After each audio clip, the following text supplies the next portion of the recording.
So much live there from outside Downing Street. So let's stay in London. Nile Gardiner is going to join me. He's the director of the Margaret Thatcher Centre for Freedom at the Heritage Foundation. What a heady few hours, 48 hours. We heard Nick sort of lay it all out. So the question is, which way is Boris Johnson going to shuffle? I mean, he's got 5 years in power. Is he going to stay on the right, or are we going to see a softer, more centrist Mr. Johnson emerge?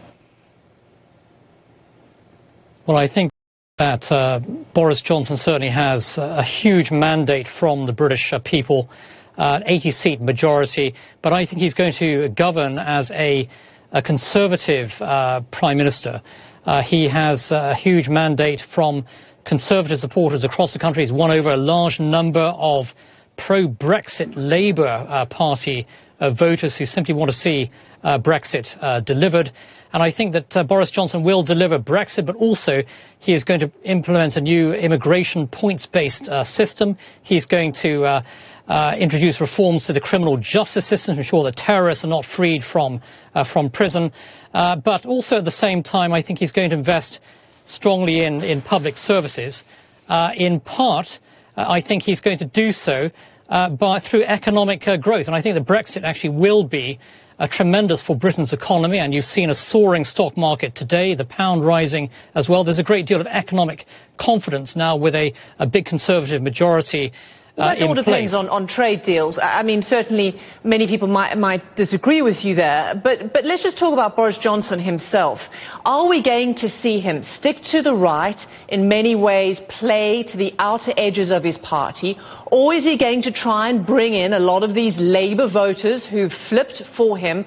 Are we going to see him being a unifier? Or, as others have suggested, that Mr. Johnson is a little bit like a Trumpian doppelganger here.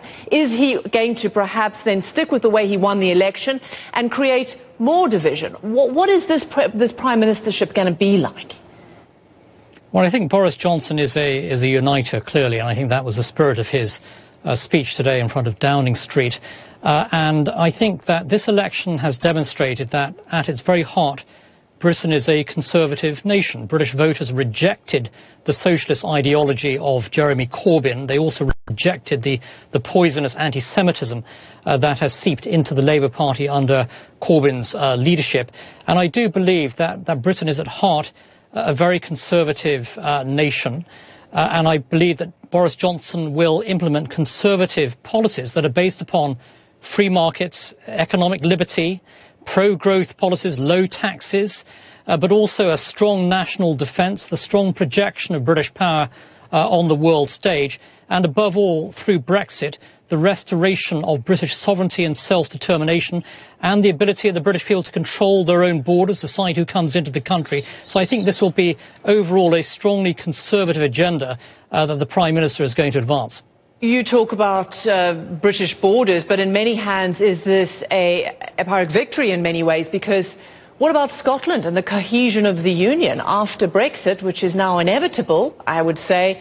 This nationalism that we're seeing, is this more than going to talk about a fragmentation within the UK over the next few years? Well, certainly the Scottish nationalists did very well in last night's election, but I think that it's important to bear in mind that we just had a referendum in Scotland a few years ago, and the Scottish people voted to remain part of the United Kingdom. This was supposed to be a once in a generation. But they also voted to remain part of the EU. Yeah, but Scottish voters voted to remain part of the United Kingdom. This was a once-in-a-generation vote, and I think that the Prime Minister will be appealing for unity within the United Kingdom. And he'll be appealing for Scots to support remaining part of the United Kingdom. And also opinion polls, I think, over the past few months have not demonstrated a pro-nationalist majority or any desire to leave the United Kingdom.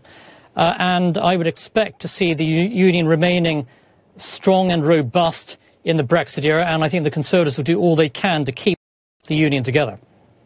Nile Gardiner, thanks for joining us, Director of the Margaret Thatcher Centre for Freedom at the Heritage Foundation. Thank you for your perspective.